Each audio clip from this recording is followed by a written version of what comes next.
historically, as I looked at it, it changed the way I had to look at the whole topic. From the Bible, it changed my Bible study approach. I want to give just a small introduction on health reform, just very small. Mark Twain described what he called the health fanatic. Actually, the health reformer, or what Twain would call the health fanatic, was a widespread character in the mid-19th century because it was so needed. But Twain, in his characteristic way, describes the health fanatic, and I quote, as the man who eats what he doesn't want, drinks what he doesn't like, and does what he'd rather not, all the while smugly announcing himself to be energetic, joyful, and certain of long life, and exhorting his errant neighbor to reform. That description.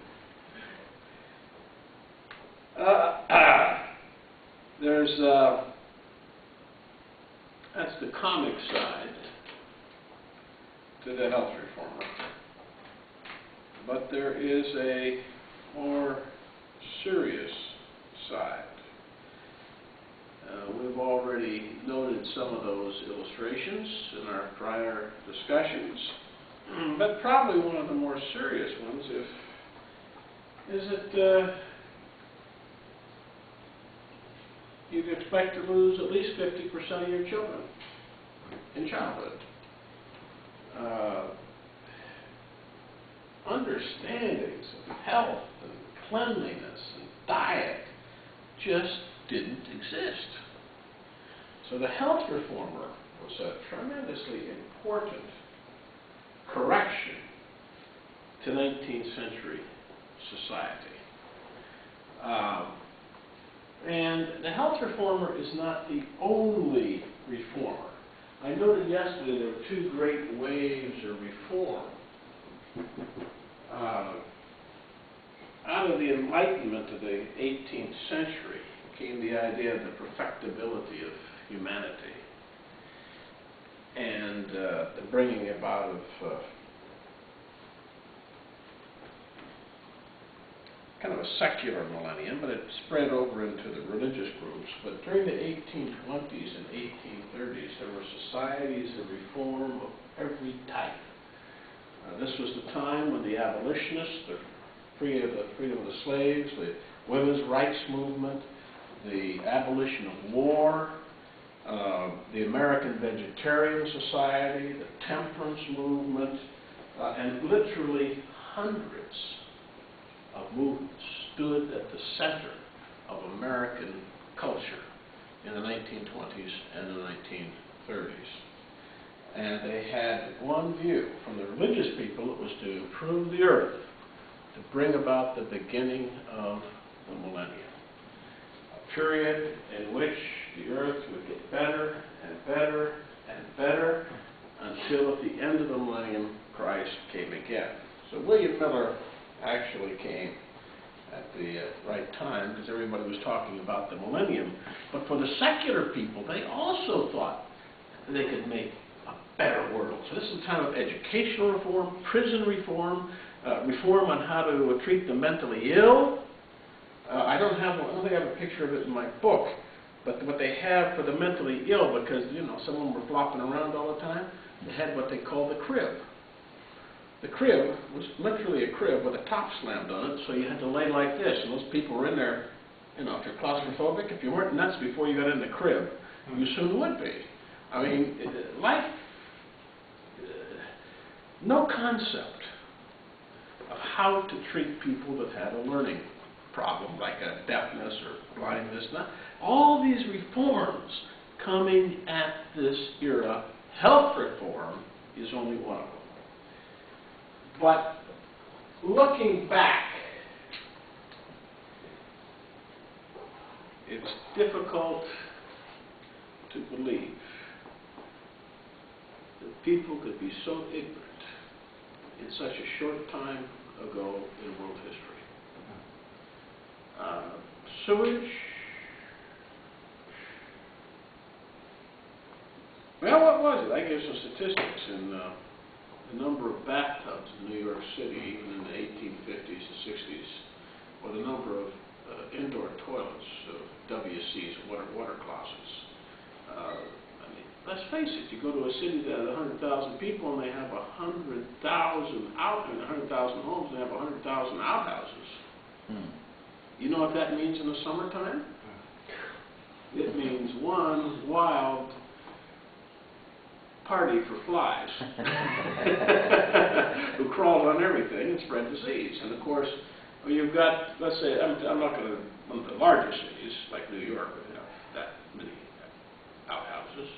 And then all that stuff is draining down into their water supply. Water was probably the most difficult thing. It was probably better to drink wine in most times of Earth's history than water. Water spread disease. And of course, milk products.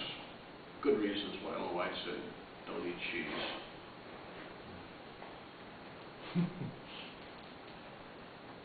Cheese is literally crawling with life.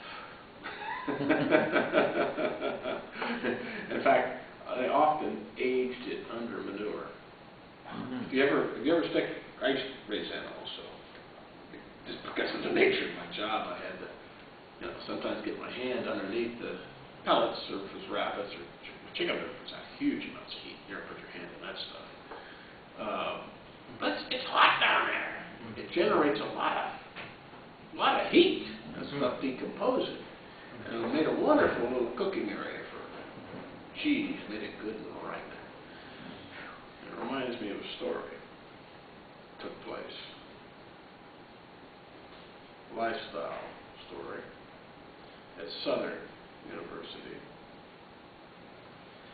And it was back in '88. I just published a book on A.T. Jones, and the right-wingers were out to get me.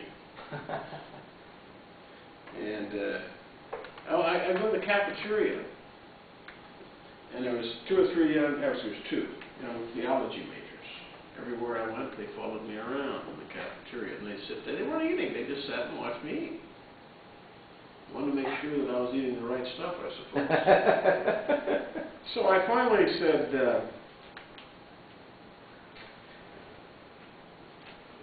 do you think it's all right to eat unclean foods? They said, what's the Bible say? I said, do you think it's all right to eat clean meat? They said, what's the Bible say? Well, I said that Jesus ate fish and gave it to his disciples. Brought a big lamb at the Passover. Oh, no. What's Ellen White say? No. Okay. I said, is it all right to eat cheese? They were smart enough not to say, what's the Bible say this time? They said, what's Ellen White say? Well, I said, yeah, but cheese didn't have pasteurization, that they didn't have refrigeration. I said, cheese was a totally different thing. I said, okay. So I finally looked at him and I said, you believe that to take anything into your body knowingly that has any impurity would be a sin? And that you want to be totally free from all of these things so you can be perfect? I said, yeah. I said, anything into your body knowingly that has impurities. That's exactly what we believe. I said, if you want to be perfect, stop breathing. Because you are breathing polluted air. Oh, they got mad. But that, they just walked off. No principles. Well, that's part of the problem, isn't it? There are no pure things on earth. I mean, what are you going to eat? You're going to eat lettuce? It's probably been sprayed with something, so you're going to eat organic. Well, that's only, organic has a legal definition. It only has to be so many percentage. It's got less, that's all. It's not free. Yeah.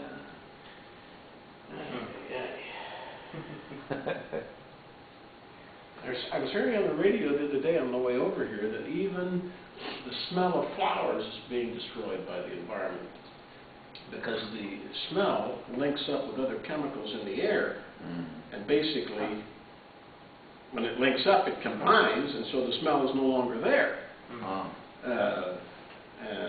was fascinated with what pollution was doing to the Greek statues made out of marble, who lasted all these millennia, and then automobile pollution came along and it started to eat the features off of them.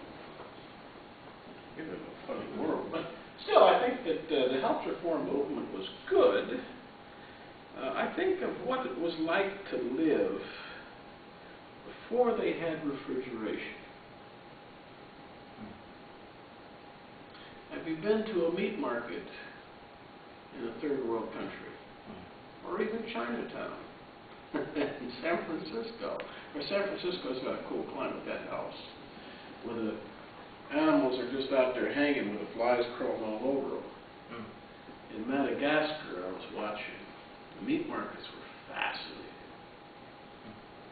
Because the stuff hung out there in that heat day after day, I figured when it started turning green, they probably made sausage out of it. But you know, there's a lot of stuff breeding in that stuff out there, you know, and flies crawling all over it. And once again, you do have, you know, some sewer system, but not enough to, plenty of stuff for the flies to get in.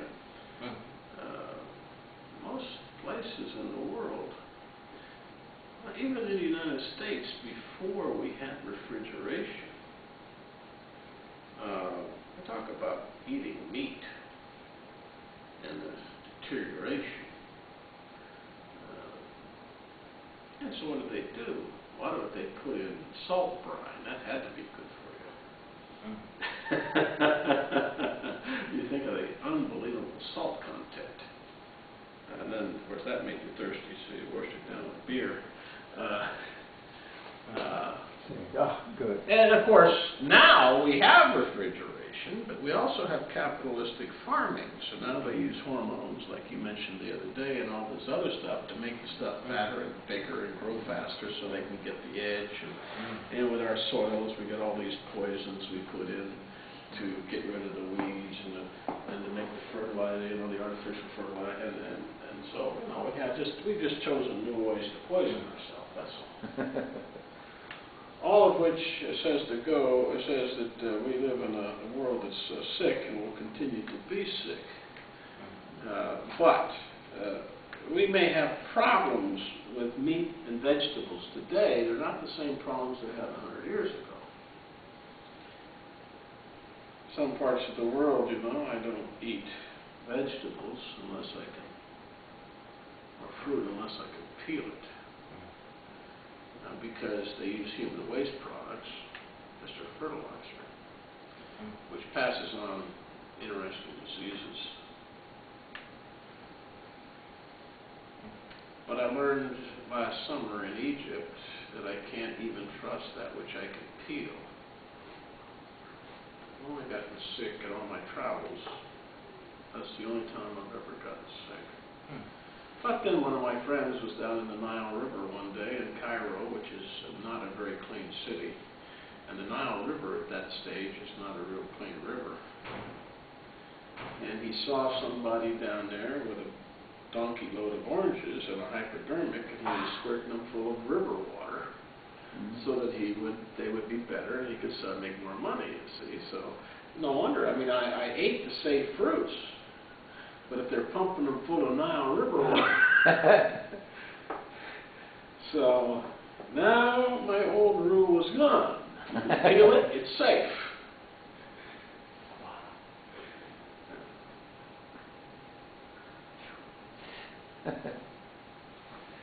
Anyway, the plainest facts of hygiene and diet are unknown. Most basic facts in the early 19th century. And the little cottage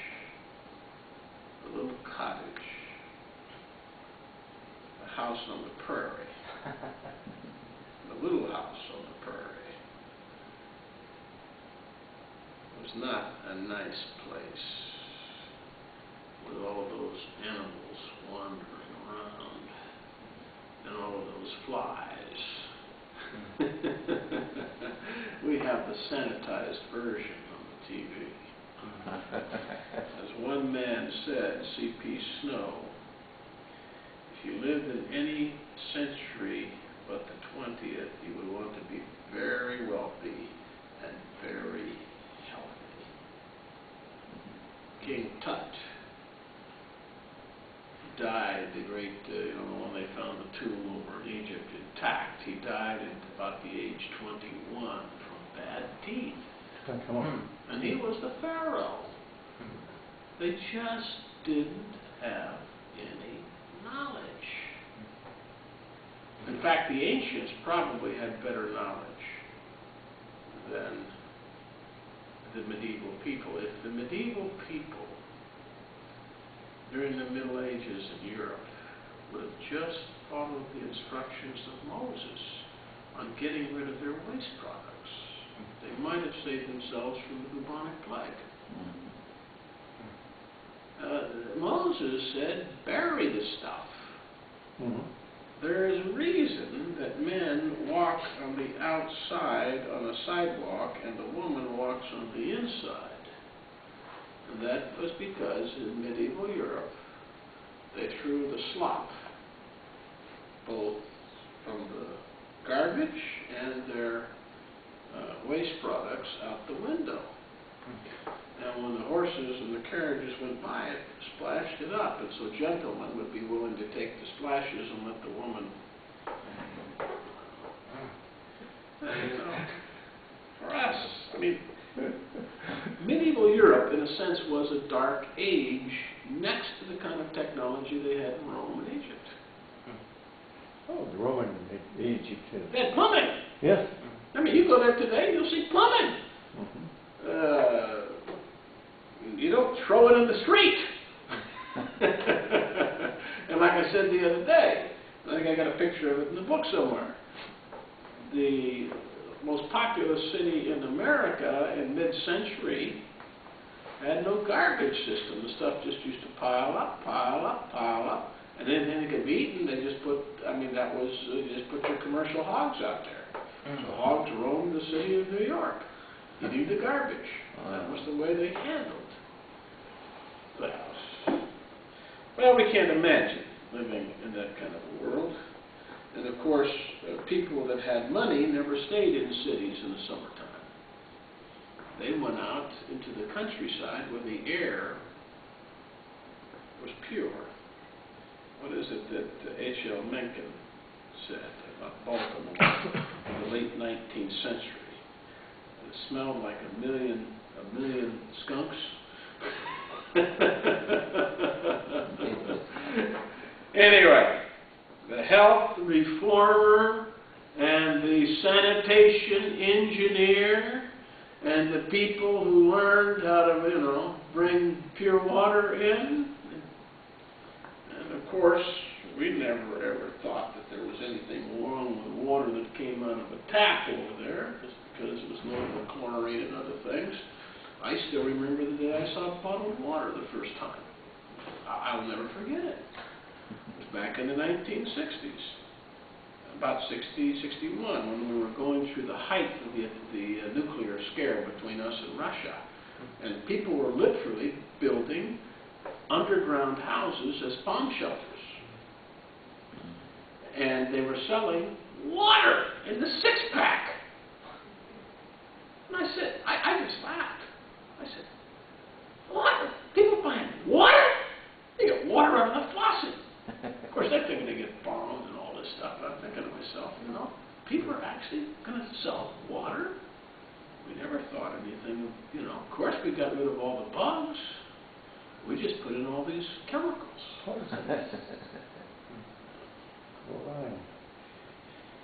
And so, of course, around the world, in different parts of the world, you still buy a lot of water, but you've got to make sure that they haven't just used the old bottles and put new lids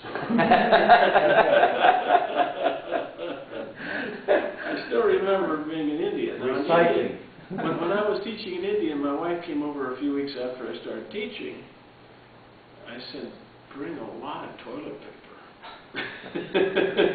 I mean, most of history has not had toilet paper. In fact, I could probably say 50% of the world today does not know what toilet paper is. In India, they do not use toilet paper. They use their left hand. Uh-oh. You never shake left hands unless you want to offer an insult. They use their left hand. They have a cup of water, and I haven't mastered the art yet. They pour the water down their backside, and then they go like this.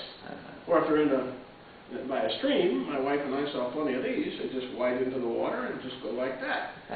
And then, you're all sitting around the common table, eating out of the same food pot, and somebody sticks in their left hand, and you say, oh, no.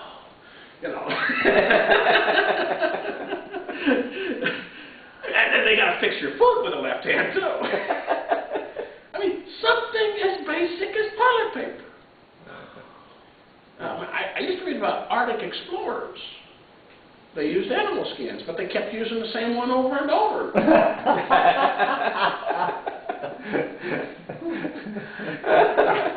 I don't know if you've ever thought about using the family rag.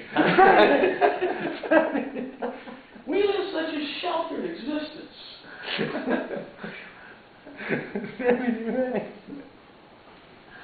There's a lot of funny stories in the Philippines with that. Oh, in American South, we used corn cobs. Yeah, that's one of them too. Yeah, and the guy comes to the city and he can't figure out who wrapped all that paper around the corn cob. It took him all day just to get the paper off. Anyways, so we need to remember that we live in a world that's very different from the 19th century world and very different from many parts of the world today.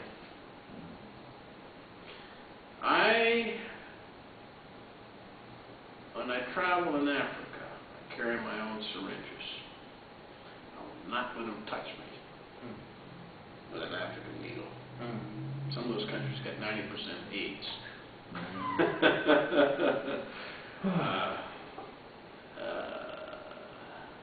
That's the worst of them. Some are much less than that, but I mean, some of them are just massive. Zimbabwe now is up to about 80%.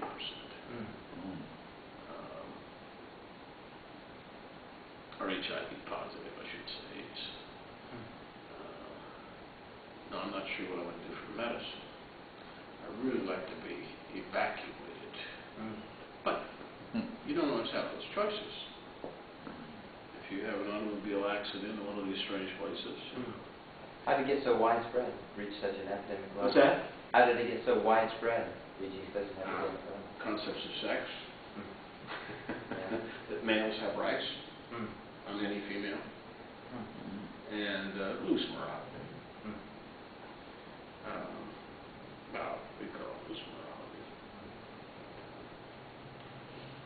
And a lack of knowledge of prophylactics.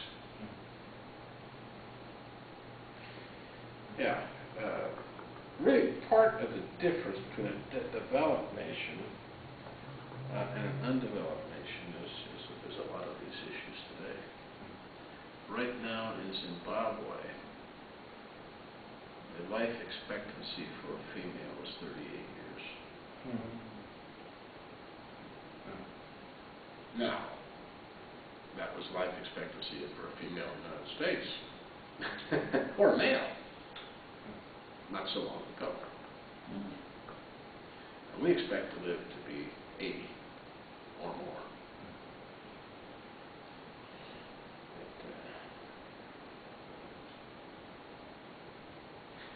That's not world history.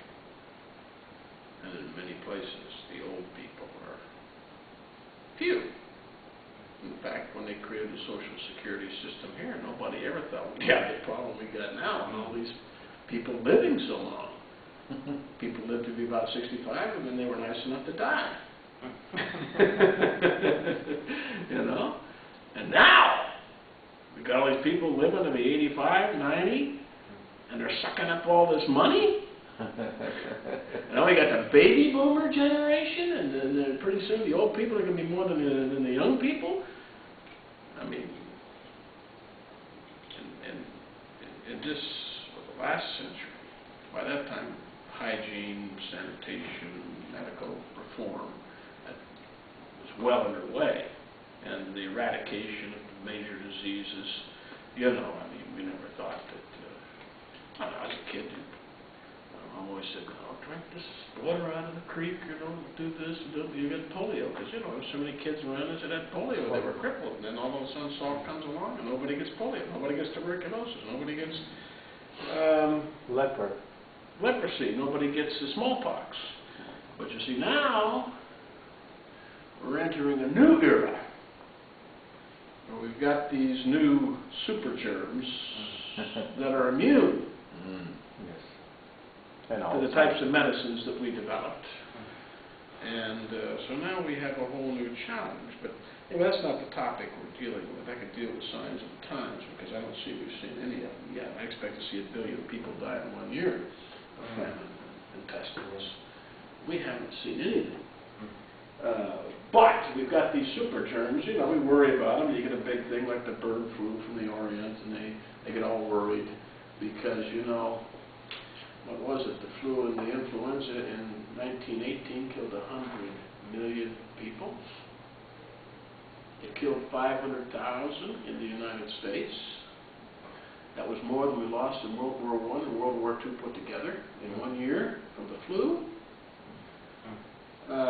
And it took the strongest, not the weak, because of the way it went. So it hit the young, strong people.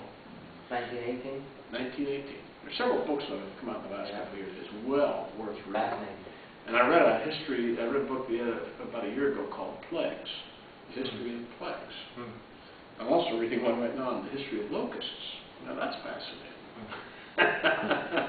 Anyway, we got to get off onto these things, but we've just got to recognize how the world has transformed itself mentally, physically. And all these, the health reform movement was an important thing.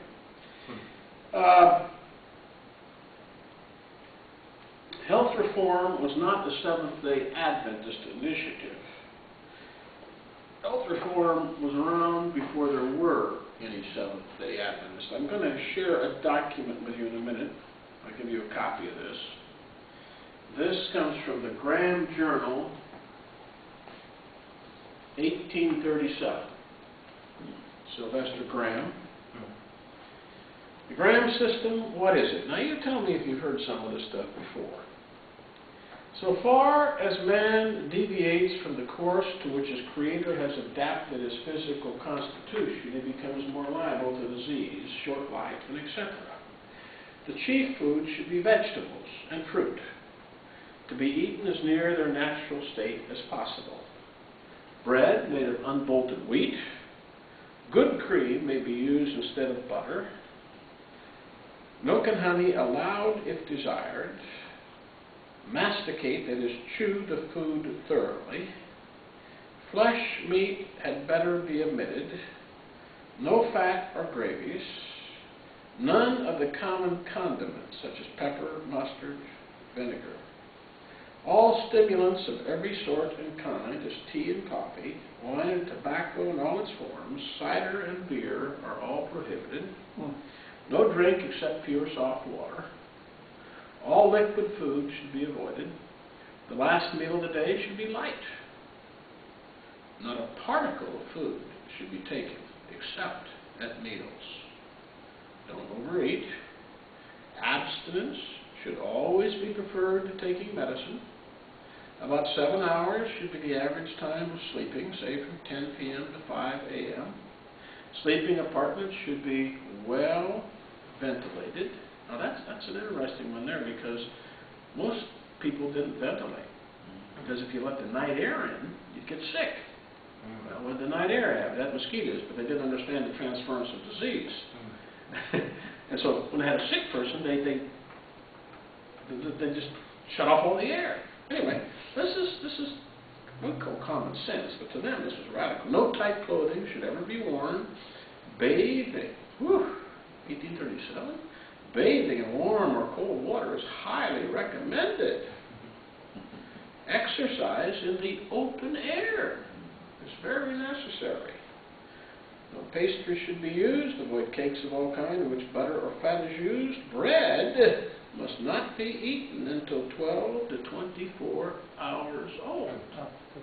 Now, you've probably heard more of this too. I mean, even the bread one, I mean, right on down.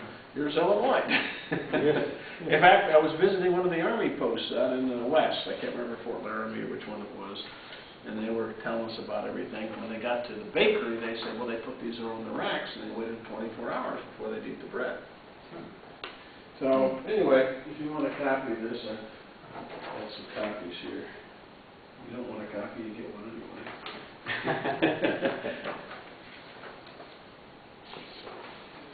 Thank you. The Review and Herald. Oh, wrong one.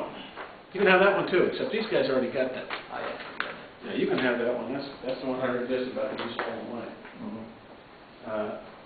That's a different one. You guys got this near the packet from last time.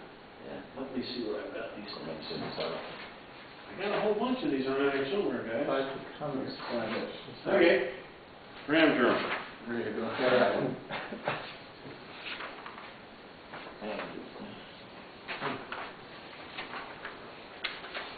Thank you. The Graham Journal. Sylvester Graham. Of course, the only thing we have from Graham now, we call Graham crackers, and he probably would have freaked out if he would have saw that. So we need to recognize that Adventists were not the pioneer health reformers. We were actually fairly late in the realm. Okay, let's take a look at I want to take a look at unclean foods this morning. Early development of unclean foods, dietary habits of early Adventists. Here's John Loughborough writing about his childhood. Every fall, 4 large fat pigs and 1 beef were slaughtered. Nearly all parts of the pigs were eaten, except the bristle and the hoofs. Well, I can remember that from a kid, you know. We still ate everything. Sucked out the marrow. My dad loved pickled pig's feet. Blood pudding. In fact, we always had a big pot of grease, bacon grease, right next to the stove. A lot of times that's all we ate. We just dip that in, heat it up, put white bread in it. I was a great lover of animal flesh as food. I wanted fat pork fried for breakfast, boiled meat for dinner, cold slices of ham or beef for supper, and one of the sweetest morsels was bread, well soaked in pork gravy. He calls this the times of ignorance, and it probably was among the Seventh-day Adventists. And early Adventists were really a part of their culture. Jane Andrews.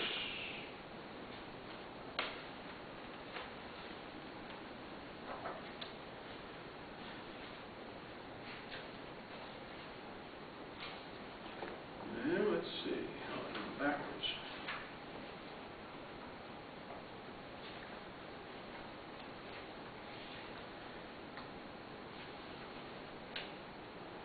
Jane Andrews. I was kept from the use of tobacco and from even tasting strong drink, but I learned almost nothing of the evils of unwholesome food.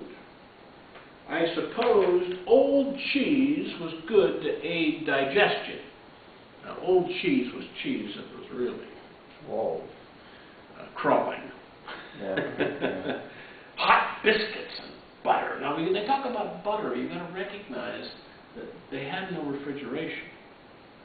And milk is extremely rich in nutrients, which made it a perfect home for all the little things that breed in rich, warm nutrients. Without refrigeration and without pasteurization. Hot biscuits and butter, donuts, pork in every form, pickles, preserves, tea, coffee, etc. were all in common use. In fact, these people in the wintertime, they didn't have supermarkets. You didn't get your stuff from Chile or Mexico. You had what was left over, and so they had hominy, dried hominy. They had grits. They had stuff you could preserve dried, salt pork, this kind of stuff. And they didn't. After a winter of that, they didn't feel good. So the way they stimulated their system off was to drink a gallon or two of vinegar. Vinegar. Well, that'll stimulate you. Yeah. I mean, that's how to feel good in the springtime. Because after eating all this constricted, nasty food all winter without anything fresh,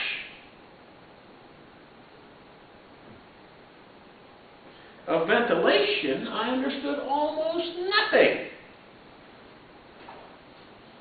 When I entered the Christian ministry at the age of 21, I did not enjoy firm health, though in no sense an intemperate man, as the word is commonly used.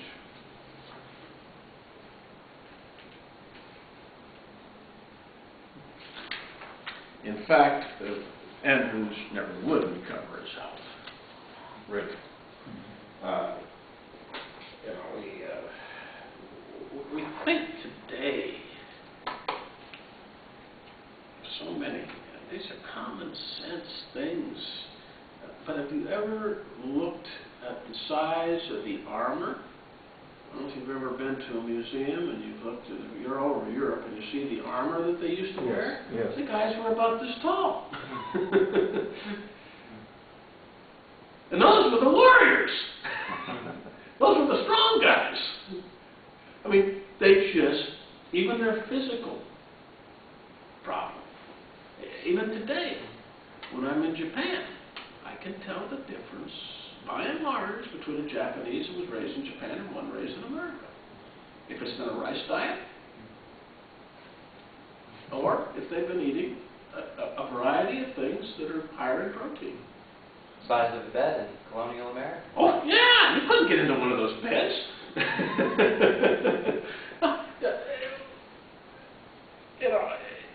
They say, he was a big man, he was about 5'11". A big man, 5'11", is a lot in the average high school in America today. Things have changed. These kids are huge.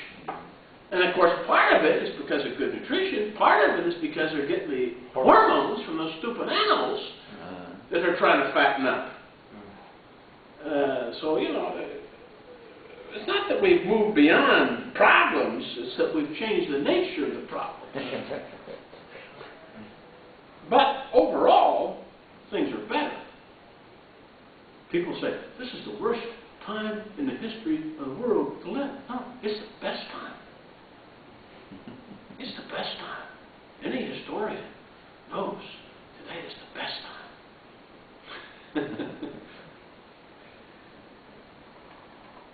Well,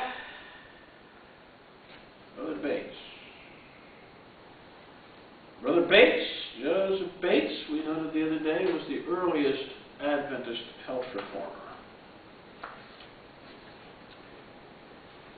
We shared this quotation yesterday. This comes from Christian Temperance and Bible Hygiene. James White speaking. The writer first met Elder Bates at his home in Fairhaven, Massachusetts in the year 1846.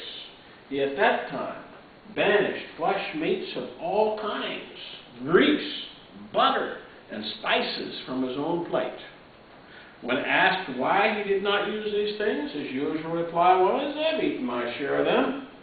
He did not mention his views of proper diet in public at that time, nor in private, unless questioned upon the subject.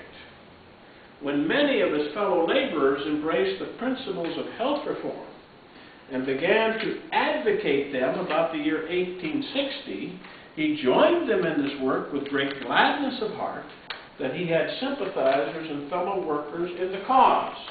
He now began to speak freely upon the subject, both in public and private. Looking back from 1872, Brother Bates is writing, several years ago I was with a church in Vassar, Michigan, and was invited to address them and their children in a barn on the 4th of July, and also to take dinner with them. This is an Adventist church, 1872. The tables were soon up and loaded with tempting edibles, and I was invited to ask the blessing. The swine's flesh upon the table, I knew, was an abominable and unclean, and that God had positively, by law, forbidden the eating or even the touching of it. I therefore very quietly distinguished and asked a blessing on the clean, nutritious, wholesome, lawful food. Some whispered and some smiled. Others looked on and so on. So that's Joseph Bates, the earlier health reformer.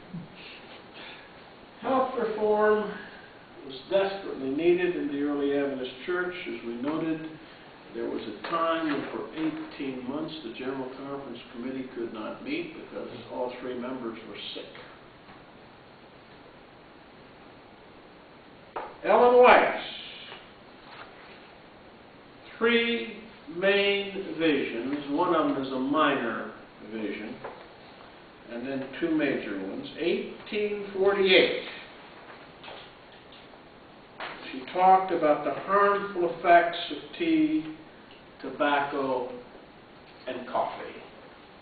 Now, in the earliest Adventist, Sabbatarian Adventist church, tobacco was quite prevalent. Only in the 1850s did they begin to work on the tobacco thing. Of course, there was mixed opinions on tobacco in the 19th century, whether it was good for your health or bad for your health. And I think somewhere in one of the books you read, somebody got, I think it was Loughborough, they said, oh, you're having trouble with your lungs, you need to smoke cigars, you know.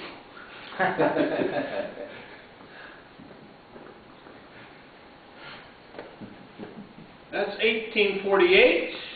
1863, June 6th, this is the biggie. This was her most significant and comprehensive vision on health reform.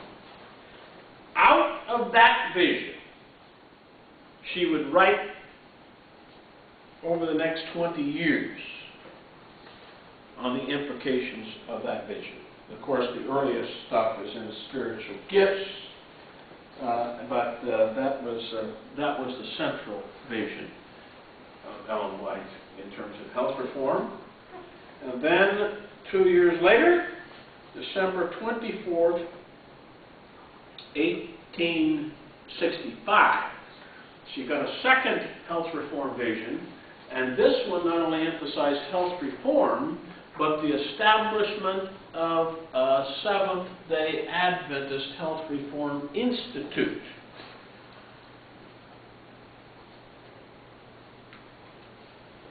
Which became eventually the Battle Creek Sanitarium. So Ellen White's visions began to take place in a world already inundated with health reformers. There are several books on the topic that you at least ought to be aware of. Of course, you have read Robinson's The Story of Our Health Message, which is still the most comprehensive treatment on Adventist health reform. There's others out there, but none of them are up to date. And so Robinson has some weaknesses, but about as good as we can do for the present time. Ronald Numbers, 3 Ellen G. White, Prophetess of Health. Ron's book, of course, was very critical of Ellen White, but it did help us to recognize that she was in harmony with her time, and that she basically was saying many of the same things that the reformers of her times were saying. And that, of course, was published by Harper and Row and reviewed in either Newsweek or Time, and really created quite a splash in the church as we got jerked into reality. But Numbers leaves absolutely no room for the divine. That same year, the Ellen White estate came out with a volume called Critique of the Prophetess of Health. I read both of them in the same week, and I concluded that the truth was probably somewhere about midstream between the two of them. They both had a different end of the beast, one of them being aggressive and the other being defensive. And each brings their own little problems in. So if you ever read Prophetess of Health, I would also suggest you go to the White Estate and get a copy of the Critique of Prophetess of Health. George Reed, R-E-I-D, used to be the head of the religion department here. George Reed, A Sound of Trumpets. A Sound of Trumpets. That was his PhD dissertation, later published by, I believe, as a review in Herald, and that's also a history of the Adventist health work. Then, of course, if you really want to read an interesting biography, Richard Schwartz. Richard Schwartz. I just republished this book and put out in a series I'm editing on Adventist biography. We've done so far, we've done 4 so far. We've done James White.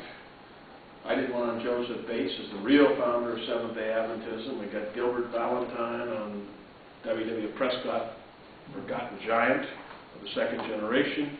And we got Schwartz, a reprint of John Harvey Kellogg. Fascinating book. Kellogg is one of the most fascinating Adventists who ever lived. Certainly the most famous. We got one coming out this fall on E.J. Waggoner. First biography ever of E.J. Waggoner of 1888 fame. And that's going to be a good biography.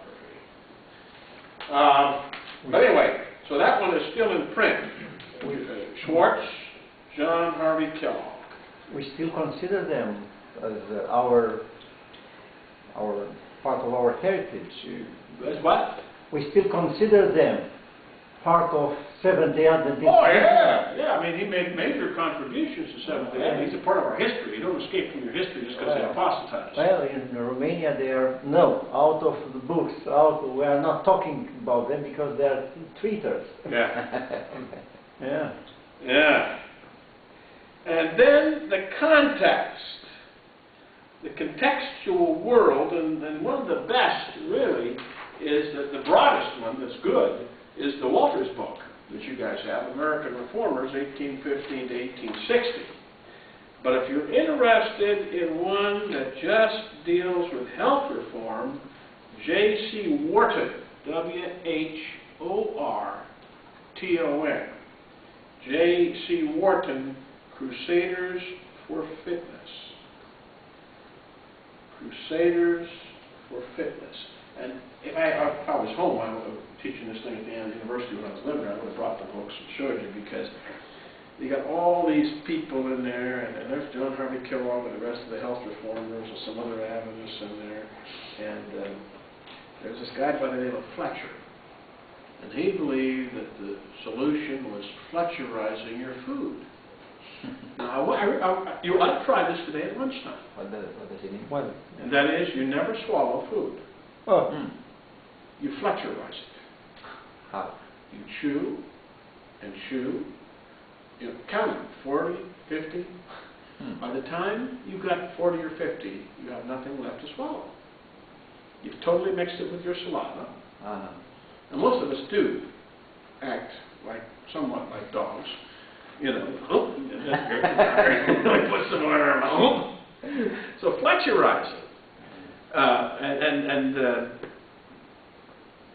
This became the solution to all your problems if you flexurized properly. But he also got the idea that the ultimate evil was bowel movements. Yeah. And so the ideal world, you get to the place you didn't have a bowel movement. And he got down to where he could produce about one little white hunk about every 4 or 5 days, the size of a rabbit dropping. Now don't ask me how he did that.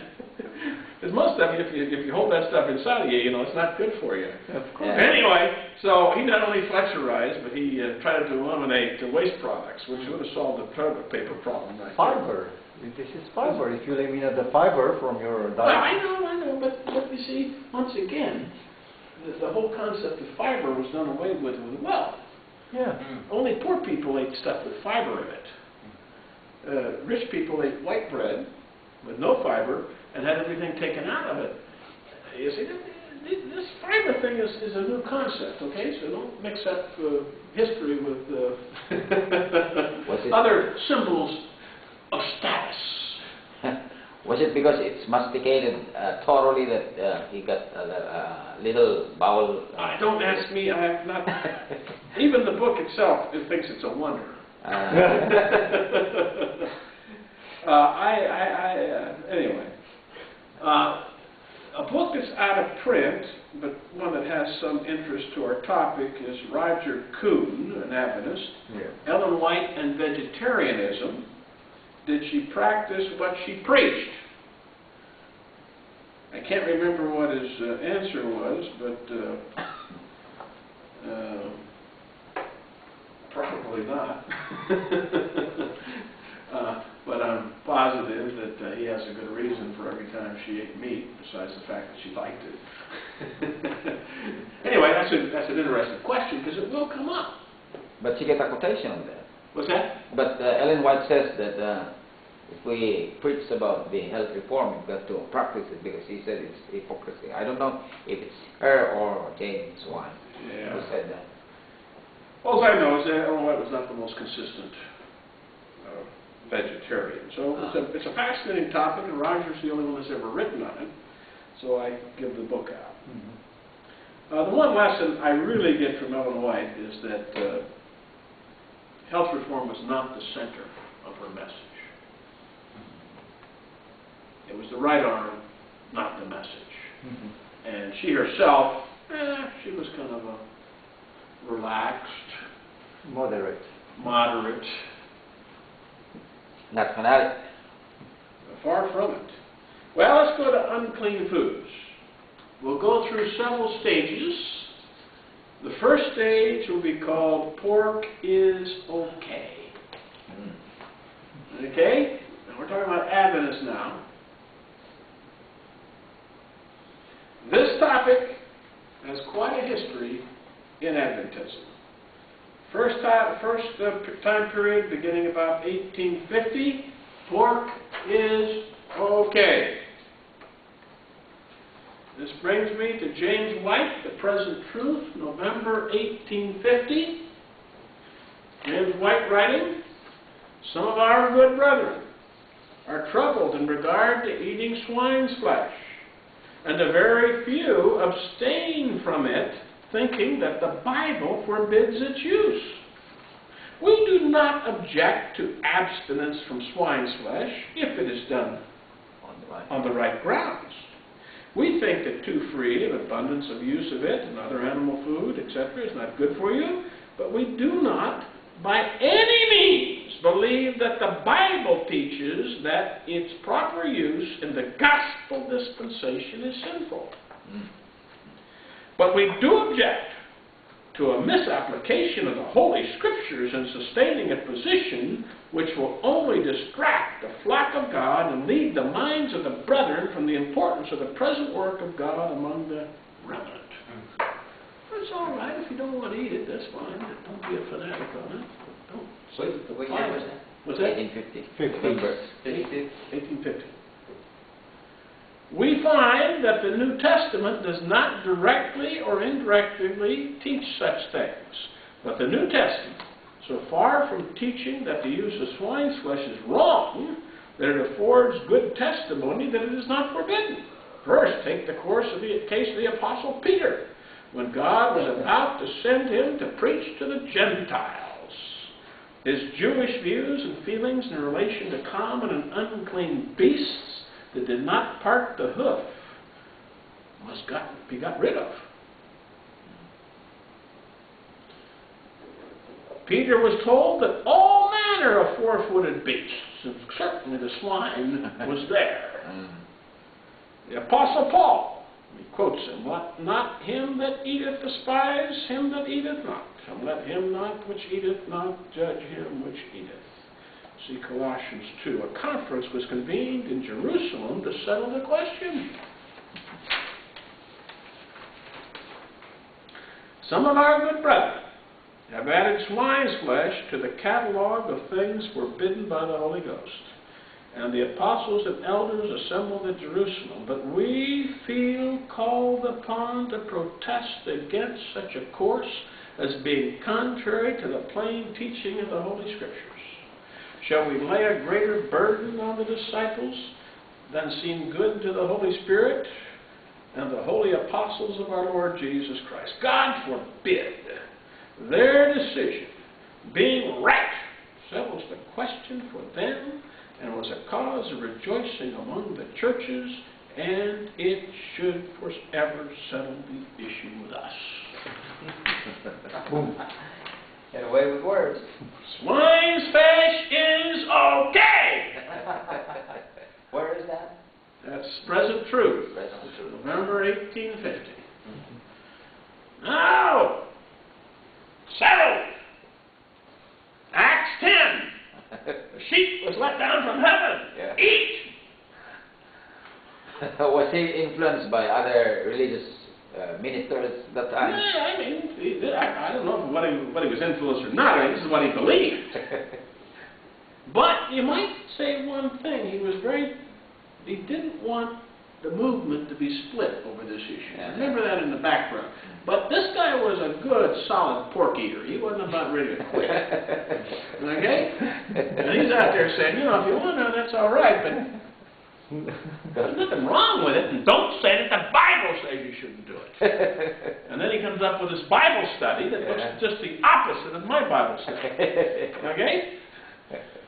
So, for those Adventists who want to go back to the early days, you see, you may or may not be aware of the fact that we have a strong anti-Trinitarian movement out there, and the argument is this is the earliest tradition of the church. Yeah. Well, then they better go back to eating hogs, too. Yeah. Because these people were avid hog eaters. Okay, what's this one here? I received one email for the anti-Trinitarian. Who would like to lecture it in my church. And I said, no, it's already settled in our mind. December 31, 1857, the review. But in these days of the greatest prosperity of the cause, there were trials, and that these trials generally arose in consequence of a disposition to draw off from the great truths connected with the third angel to points of no vital importance. It has been impossible to see.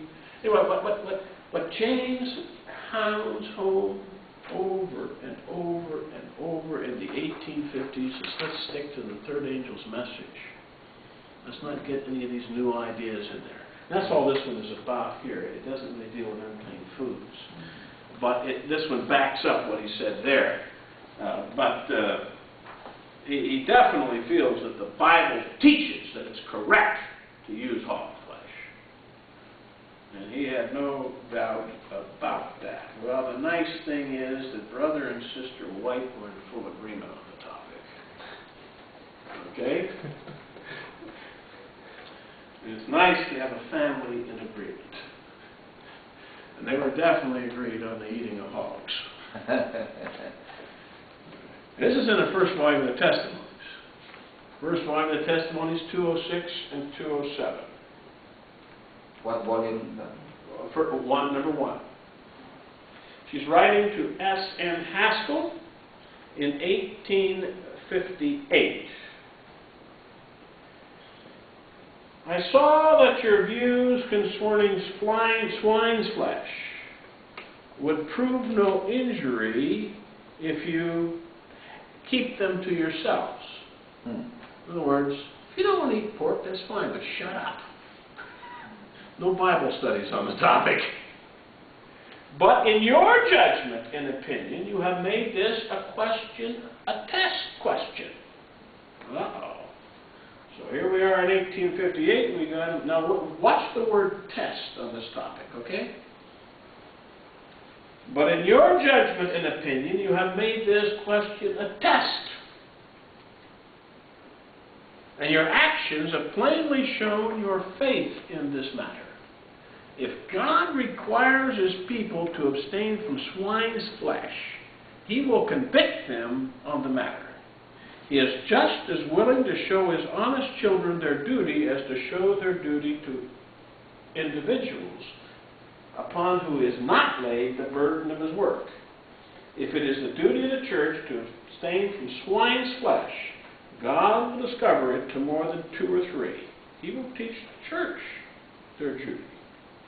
God is leading out a people, not a few separate individuals here and there, one believing this and another that. The third angel is leading out and purifying a people, and they should move with Him unitedly. Some run ahead of the angels that are leading His people. I saw that the angels of God would lead His people no faster than they could receive and act upon the important truths that are communicated to them. But some restless spirits do not do more than But some restless spirits do not more than half do up their work. As the angel leads them, they get in haste for something new and rush on without divine guidance, and thus bring confusion and discord into the ranks. They do not speak or act in harmony with the body. So here, S.N. Haskell is being slapped on the hand pretty solidly because he was teaching. So he already had abstained from. He had done it, but this guy is harsh. an interesting character. We'll get back to him later on.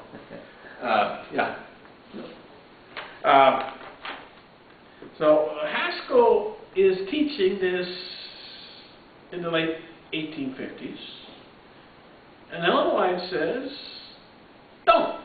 don't make it a test. If you want to just stop doing it because you have that personal conviction, fine, but don't spread this among the members. But the most interesting thing about this, even though it's a statement against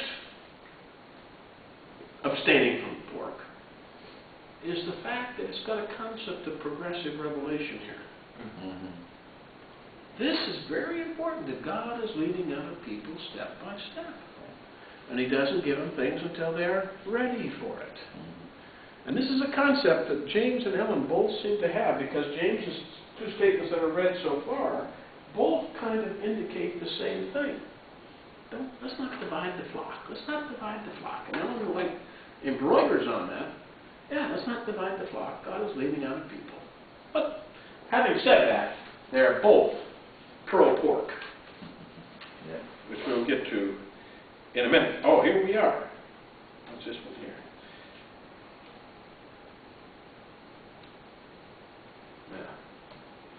This is Ellen White, letter to Sister Curtis. It's an early letter. Let's see if I got a date on this.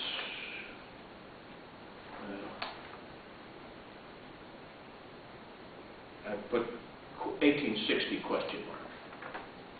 Dear Sister Curtis, I felt sorry for you as I read your letter. I believe you to be in error. The Lord showed me 2 or 3 years since, that is, probably back in 57, 58, that the use of swine's flesh was no test. Dear sister, if it is your husband's wish to use swine's flesh, you should be perfectly free to use it all. To use it. If your husband wants it, cook it for him, for crying out loud. What's wrong with you? Now, when she says she had a vision on it 2 or 3 years before, she's probably talking about the 1858 statement in First Testimonies. 48. What's that? 1848. 58. 58. Yeah. James White made the first statement on 1850. Ellen White's first statement was 1858.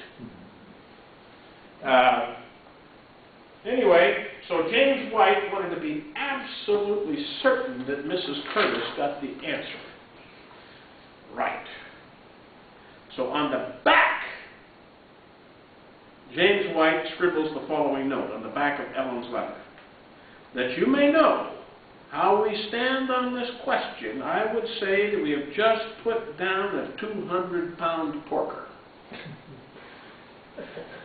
So they had their winter's meat ready for him. Well, James, he wasn't going to let the idea go by that, that somebody could misinterpret his wife's writings on the topic. If you want to fix it for your husband, fine. So he lets Mrs. Curtis know that they are certainly using it themselves. This is definitely the pork is okay, period.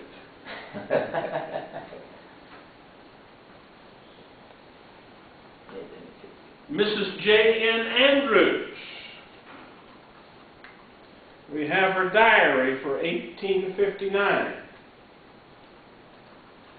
The entry for October 25, 1859 reports the slaughtering of a hog. The Andrews family is also finding this a delicate treat.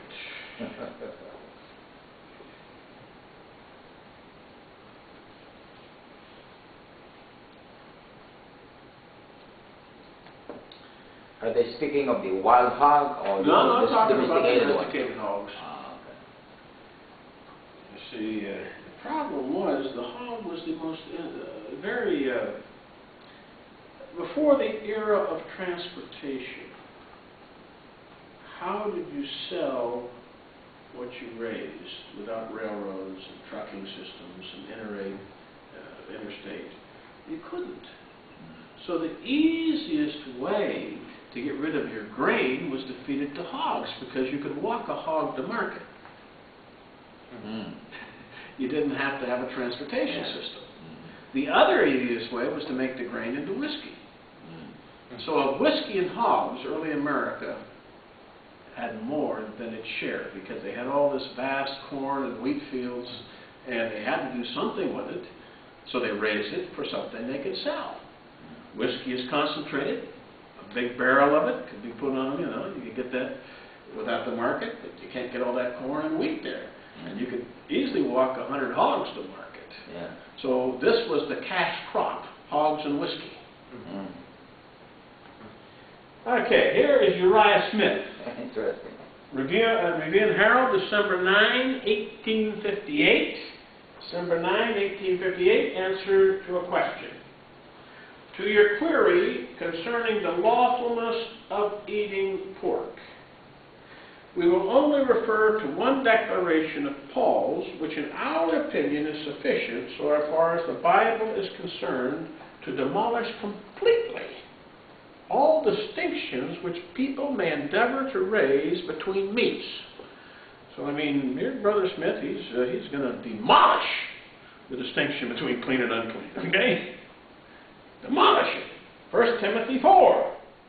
For every creature of God is good, and nothing to be refused if it be received with thanksgiving. Yeah.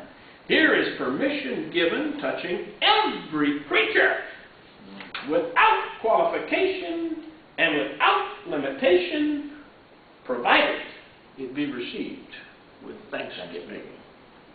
Whatever is not for our health, of course, we should not indulge in. But the comparative merits of different kinds of food as promotive of health is a question which the Bible does not decide for us. Each must determine this for himself according to the laws of his own nature. So Uriah Smith is on board with James White and the other leading brethren that we can discover that pork is okay, and that the distinction between unclean and clean is wiped out.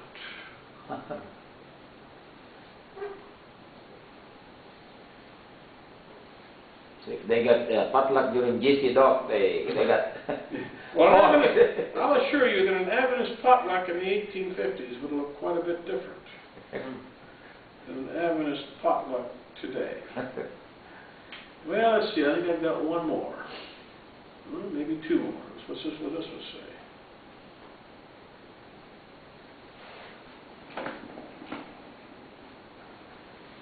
Okay.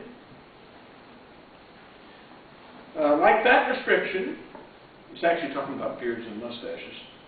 Like that restriction, which would exclude swine's flesh from the list of edibles, whatever other plea may be urged in its favor, we think that it cannot be made to rest upon the ground of the Bible.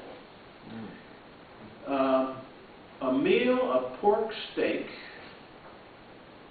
or brandishing a razor, we have no objections to offer. Upon these subjects, until they shall assume more importance than we can at present attach to them, we design to be neutral. And neutrality nowadays is silence.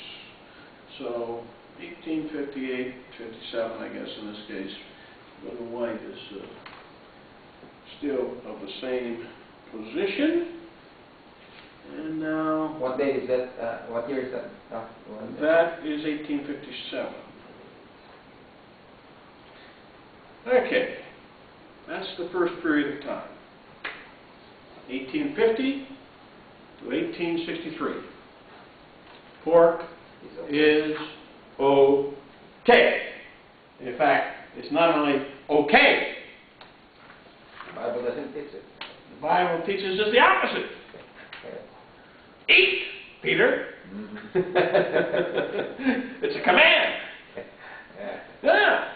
And so James and Ellen were following the command to eat.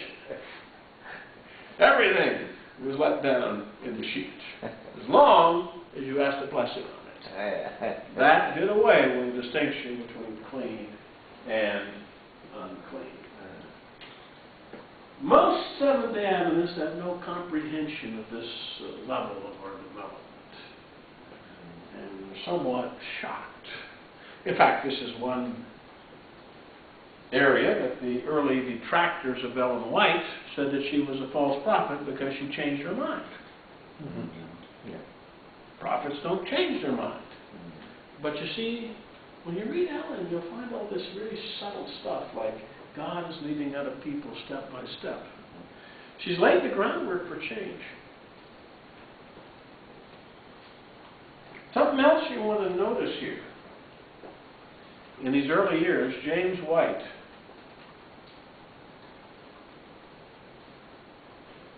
said it's not a sin. Ellen White will never use that kind of language. She will use it's not a test. But I want you to watch what happens to James and Ellen as we go through the years on this topic. They will take very definite individual courses. They're quite distinct from each other on how they express themselves on this topic. That brings us to period number 2. The turning point comes in 1863.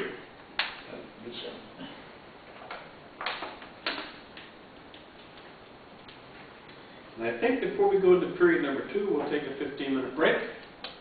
And so come back at 20 till, and we will resume.